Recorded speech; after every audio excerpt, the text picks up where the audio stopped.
when I was diagnosed, I asked them, I said, what would have happened if I had cancelled it, if I had given that appointment to someone else? They said, well, you would have been dead by the end of the week.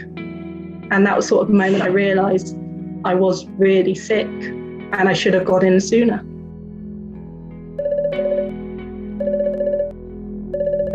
Hi, my name is Katherine. I was diagnosed back in 2018 with acute promyleocytic leukemia. Moved up to York to go to university, and my freshest week was not good. I wasn't really settling in. I just started feeling really tired. I didn't really want to do anything. I thought it was just nerves, moving to a strange new city. But I started getting bruises as well, all up my legs, my arms, my hands.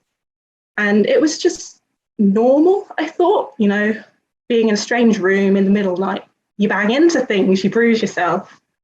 But I don't know, I started getting my period as well, and it was way too heavy.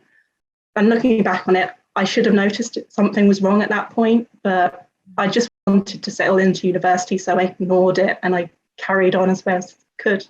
I really wanted to get into lectures and do university stuff, so I thought I'll push myself through it. It's probably just tired from being nervous, being in a new place. But I remember at one point I tried to walk something like 7 minutes to go to the shops, and I couldn't walk even a couple of meters before I needed to stop for breath. I only had the symptoms for about a week before I was diagnosed, really. And I sort of reasoned it away to anxiety or to just being in a strange new environment by myself for the first time. So I was never really concerned about it. I sort of went to the GP to just sort of try and get some medication pretty much. So if it was anxiety, could I get some anti-anxiety medication, something like that? She was like, oh, it was probably a bit of Freshers' flu, probably a bit of anemia. We'll do a blood test, see if you need iron supplements, something like that. And it made sense, she logicked it away from me, any thoughts. Because the night before I went to the GP, I did actually do the worst thing, which is Google your symptoms. And leukemia came up about third on the list. And I looked at it and I thought, it's not leukemia. It can't be. I'm a 19-year-old. It's not going to be leukemia. So I shut my laptop down and told myself I was being stupid. And later that night, when she phoned me up and she said, yeah, you got to get to the hospital, it sort of clicked that maybe it was something a bit more serious. Of course, I started sort of panicking, really. I thought, I just had Freshers' flu, and she was going to phone up saying, yeah, your blood test's fine. But I was alone in a strange city and I panicked. And I basically asked my housemates, can you come up to the hospital with me? Basically sit with me in place of my family.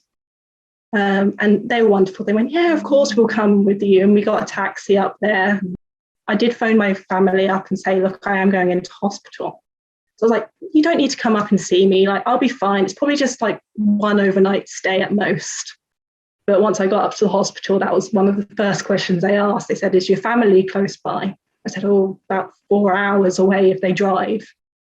And the doctors went, yeah, get your parents to set off now, because you're not just going to be here for a night.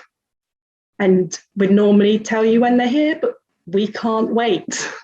When it was just me and them, they sort of said, there's no easy way to say this, but you have leukemia.